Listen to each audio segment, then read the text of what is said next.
Assalamualaikum warahmatullahi wabarakatuh. Di sini kami dari grup C akan menjelaskan hasil diskusi kami mengenai materi Hall Effect on Semiconductor. Sebelumnya perkenalkan saya Nudia Dina Pramono dan rekan saya.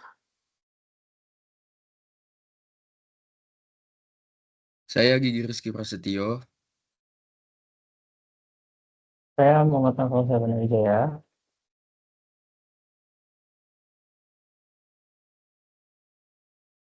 Saya Dita Rahmadani. Dan saya Raffi Saputra. Baik, eh, setelah perkenalan kami akan menjelaskan mengenai materi yang akan disampaikan oleh teman saya.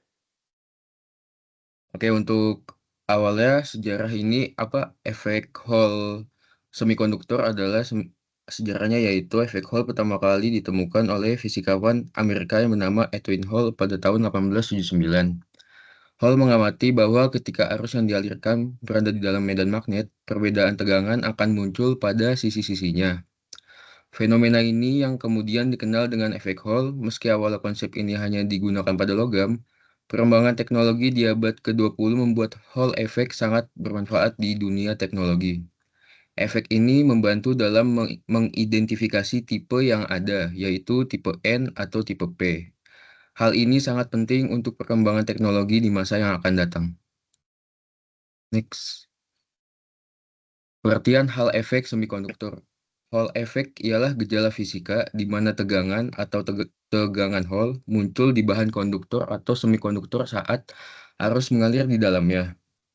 Hall effect sangat bermanfaat untuk mengetahui tipe pembawa muatan utama, apakah elektron tipe N atau Hall tipe P. Medan magnet mendorong pembawa muatan ke satu sisi bahan, menciptakan tegangan Hall yang bisa dinilai atau dihitung. Hall effect semikonduktor tipe N yaitu Hall effect yang menunjukkan pergerakan elektron sebagai pembawa muatan utama. Hall effect dalam semikonduktor tipe N digunakan untuk mengukur kekuatan medan magnet. Tegangan Hall yang terbentuk berbanding dengan kekuatan medan magnet juga dapat digunakan untuk mengukur besaran ini. Lalu bisa juga untuk mendeteksi jenis dan konsentrasi pembawa muatan dalam material.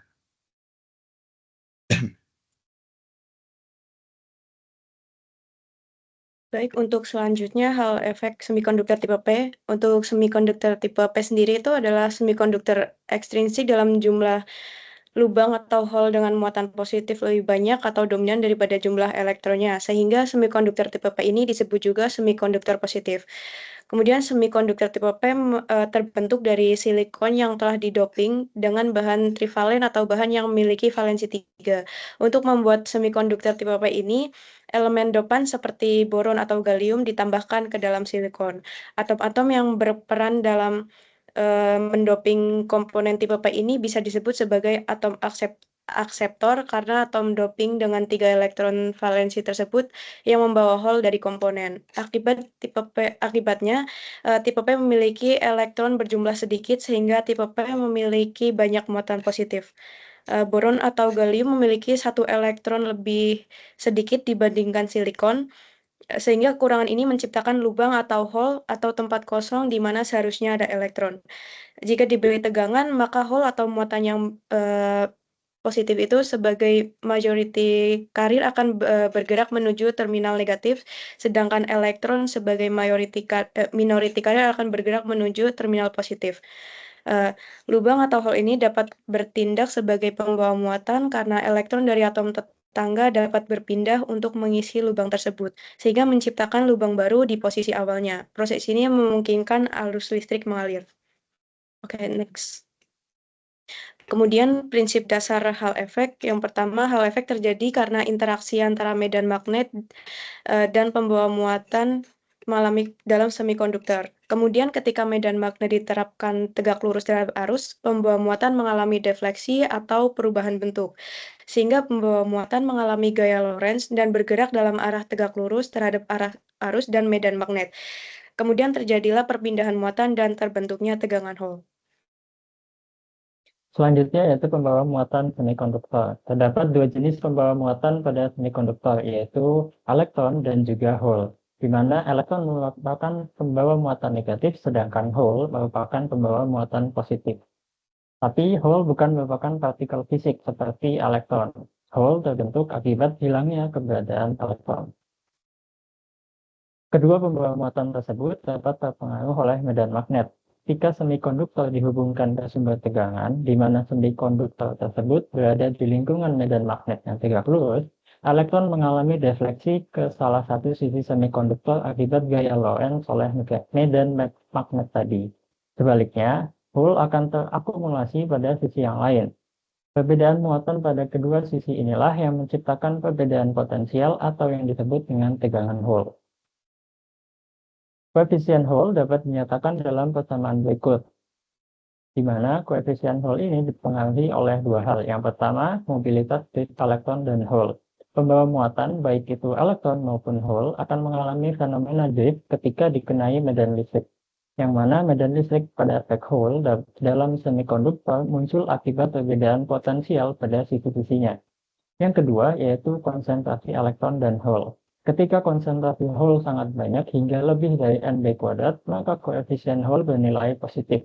Sebaliknya, ketika konsentrasi hole sedikit hingga kurang dari NB kuadrat, maka koefisien hole bernilai negatif.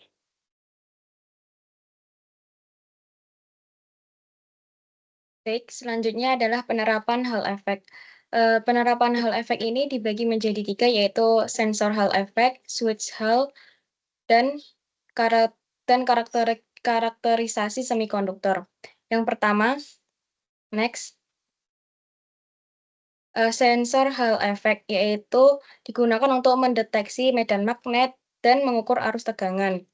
Kemudian switch Hall, yaitu berfungsi sebagai saklar on atau off yang aktif berdasarkan keberadaan medan magnet.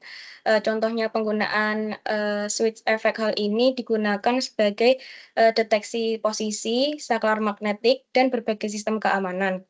Kemudian ada Hall effect ini digunakan sebagai karakterisasi semikonduktor, yaitu untuk menganalisis sifat listrik material semikonduktor seperti konsentrasi pembawa muatan, jenis pembawa muatan yaitu elektron atau hole, mobilitas pembawa muatan, dan resistivitas. Next. Berdasarkan kelebihan kekurangan dari sensor efek hal ini, yaitu kelebihannya sensor ini bisa non-kontak atau tidak perlu menggunakan kontak fisik, kemudian memiliki kepekaan tinggi atau akurat dan responsif, kemudian memiliki daya yang rendah atau mengkonsumsi daya yang rendah. Kemudian respon terhadap medan magnet proporsional secara linear, yaitu disebut linearitas. Kekurangannya sendiri itu rentan terhadap pengaruh suhu, kemudian histeresis, kemudian ada sensitivitas terhadap medan magnet, kemudian rentang frekuensi terbatas sehingga tidak cocok untuk pengukuran arus AC, terus ada pengaruh faktor lingkungan suhu, dan yang terakhir itu perubahan magnetik lingkungan.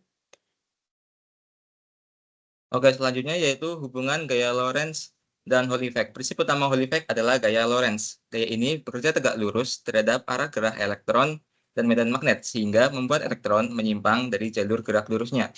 Peristiwa tersebut menciptakan perbedaan tegangan yang dikenal sebagai tegangan Hall dengan persamaan VH sama dengan B dikali I dibagi N dikali Q dikali D, di mana VH sama dengan tegangan Hall, B sama dengan medan magnet, I arus listrik, N konsentrasi pembawa muatan, Q pembawa muatan, dan D ketebalan bahan. Next. Selanjutnya itu ada persamaan matematis yang berhubungan dengan Hall effect. Yang pertama ada koefisien Hall atau RH dengan persamaan RH sama dengan P dikurangi NB kuadrat dibagi E dikali dalam kurung P ditambah NB kuadrat. Dengan B yaitu mobilitas. Dengan rumus mobilitas elektron dibagi atau mu E dibagi dengan mobilitas Hall atau mu H. Dan N sebagai konsentrasi pembawa muatan. Dengan rumus N sama dengan 1 dibagi E dikali koefisien Hall atau RH. Next. Selanjutnya ada contoh dan pembahasan. Sebuah semikonduktor berada dalam kondisi mendekati intrinsik sehingga N mendekati P mendekati Ni dengan nilai 1 kali 10 pangkat 16 meter pangkat min 3. mobilitas elektron atau mu E sebesar 1500 dan mobilitas hole atau mu H sebesar 500. Hitunglah koefisien Hall atau RH untuk semikonduktor ini dengan asumsi kondisi mendekati intrinsik. Dengan RH sama dengan P dikurangi NB kuadrat dibagi E dikali dalam kurung P ditambah NB kuadrat. P sama dengan mobilitas elektron atau mu E dibagi dengan mobilitas Hall atau mu H. Dan E atau elektron sama dengan 1,6 kali 10 pangkat min 19 kolom. Next. Yang pertama yaitu menghitung mobilitas dengan B sama dengan mu E atau mobilitas elektron dibagi dengan mu H atau mobilitas Hall, yaitu 1500 dibagi 500 sama dengan 3. Selanjutnya, karena N mendekati P dan P mendekati NI, maka carilah persamaan P sama dengan NB dan P dikurangi NB kuadrat dengan B sama dengan 3. Sehingga diperoleh P plus NB sama dengan 4 NI dan P min NB kuadrat sama dengan min 8 NI. Selanjutnya yaitu mensubstitusikan hasil persamaan tadi ke dalam rumus RH. Sehingga didapatkan min 8 NI per E dikali 4 NI kuadrat. Dan diperoleh hasil yaitu min 1 dibagi 2 kali E dikali NI. Nilai E sudah tercantum dan NI sudah tercantum sehingga langsung saja dimasukkan RH sama dengan min 1 dibagi 2 kali 1,6 kali 10 pangkat min 19 kali 1 kali 10 pangkat 16. Sehingga diperoleh RH mendekati min 3,125 kali 10 pangkat min 4 meter kubik per kolom.